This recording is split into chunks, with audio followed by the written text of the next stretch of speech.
Yeah, g'day. Just having some smoko with my mates.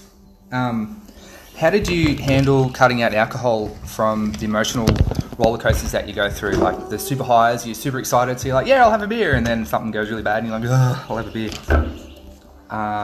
So what did you do to cut that out completely? Cheers. Hey Tom, yeah, really good question, man, and this is something I personally have decided to do. I still every now and then will have a drink, but my spacings of drinks are like a year or two between.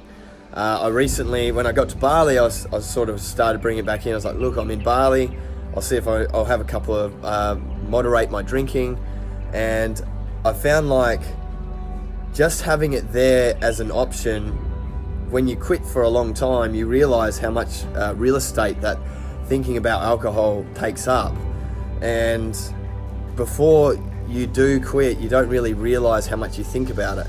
So when you make it an absolute no to drinking or anything really, if it's smoking or if it's whatever it is that you decide to say absolute no on, it no longer becomes an option.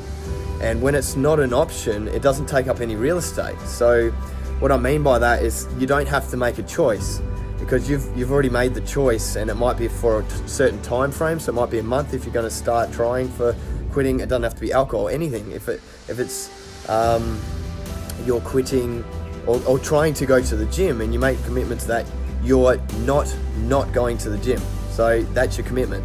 But for alcohol, I'm going to bring it back to the topic.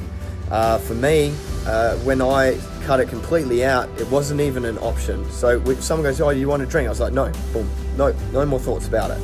But if I was sort of like, yeah, maybe, if I was in that point, like when I came to Bali, I was like, well, I'll moderate my drinking, I'll have it every now and then. It sort of became every opportunity was a potential choice to drink.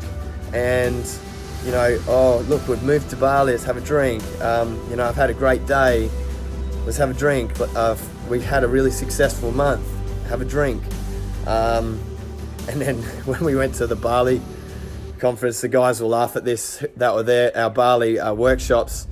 At the last night, I had a drink. I hadn't drunk for 18 months or something. And we went out and we went to a tequila bar, and I drank tequila and totally lost it. And I woke up the next day, just fucking don't like it, eh? I just don't like it anymore. I used to love drinking. I used to love going partying, getting wasted, having a good time, dancing and all that. But I realized I don't need it to have a good time. And when it's a choice not to drink and other people are drinking around you, it's the energy of the culture, the energy of the environment that gets you energized anyway. So when you're going out not drinking, and you definitely you're not feeling bad because you feel like you're missing out, you just get involved and you have a good time. I really didn't like how I lost half that night from just being too drunk. So for me, it's something I don't want to do in my life, and it's a decision I've made. But the goals I set for myself, I think, were a bit unrealistic. I always said I'm never drinking again. That sort of goal became unrealistic, because after 1 or 2 years, you sort of start thinking, oh, no, hold on a second, I've got all these good memories of drinking. It's a good thing, and you start thinking about it again. And for me,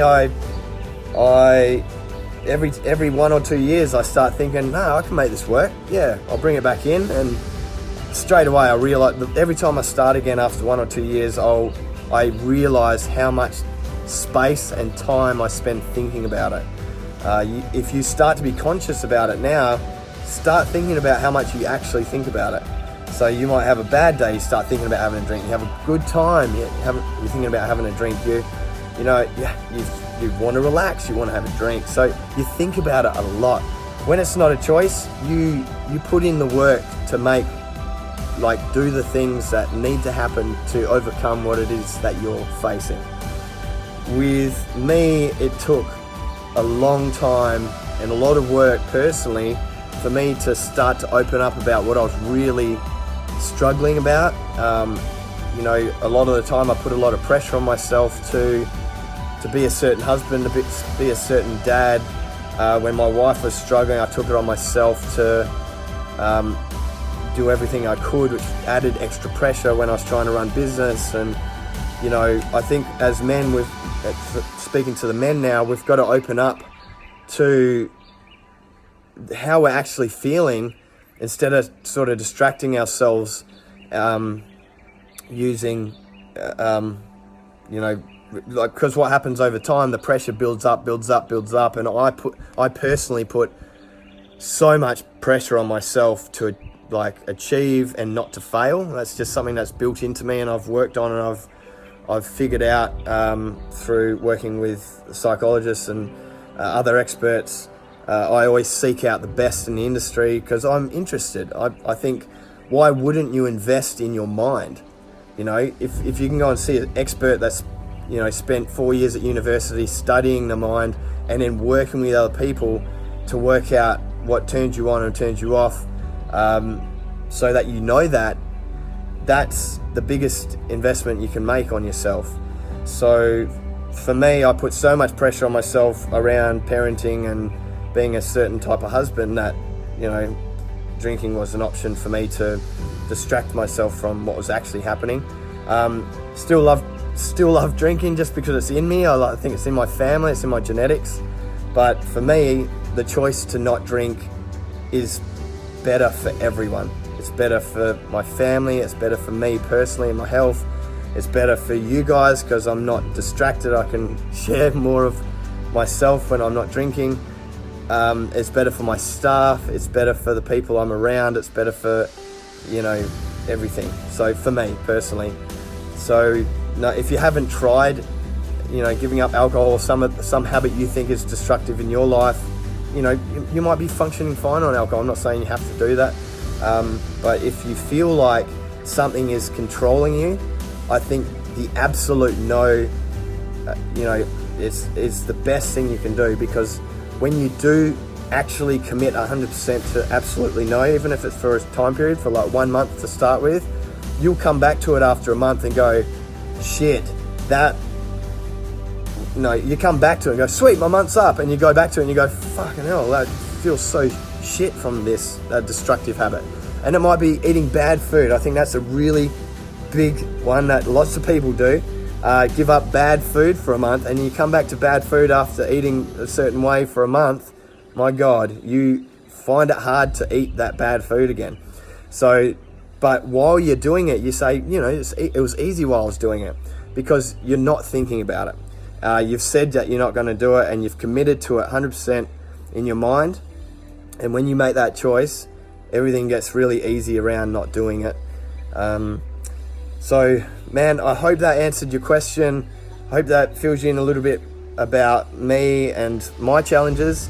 I want to encourage all of you, if you're feeling down or struggling and using a destructive habit, whether it's eating or drinking or drugs or whatever it is, to seek out a psychologist, because they are experts in their field. They've studied the mind, and that investment in you and your personal life is so valuable. And it takes a lot of work.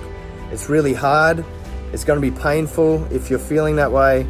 If it's anything like what I went through, I did a lot of journaling. I did a lot of introspective work. I looked inwards for the first time. Whereas, this going back a couple of years ago, and I feel like I'm constantly going to be working on it. But I had a really tough time a couple of years ago, and I was, when my babies were young, and I sort of put all the pressure on myself.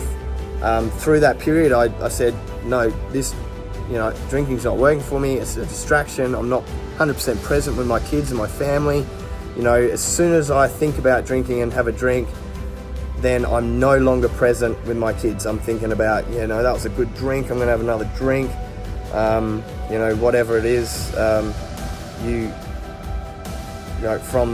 from there, I want to keep encouraging you to go and see someone, which is, don't think of it as like you failed if you have to go and see a psychologist. I think that stigmatism around psychologists, like you're crazy if you go and see a psychologist. Fucking hell, the people that go and see a psychologist are the people that are actually improving and actually learning about themselves, and will probably end up a lot more happy in their lives because they do understand what sets them off and how to control that. So, you know, long answer, but I think it's warranted with the size of this whole thing, especially in men's health and women's and depression. You know, we don't have to put so much pressure on ourselves. We just have to take the time to open up to our friends and our family that we're struggling. We have to start journaling. We have to start journaling more, because if you're not setting the time and writing about how you're feeling about things, you know, I'm happy, I'm sad, I'm really upset, I'm angry, you know, the big thing for me is I didn't realize how angry I was, and I always said, no, I'm not angry, I'm not angry, I'm not angry, I'm not angry. But that was me saying it's not okay to be angry.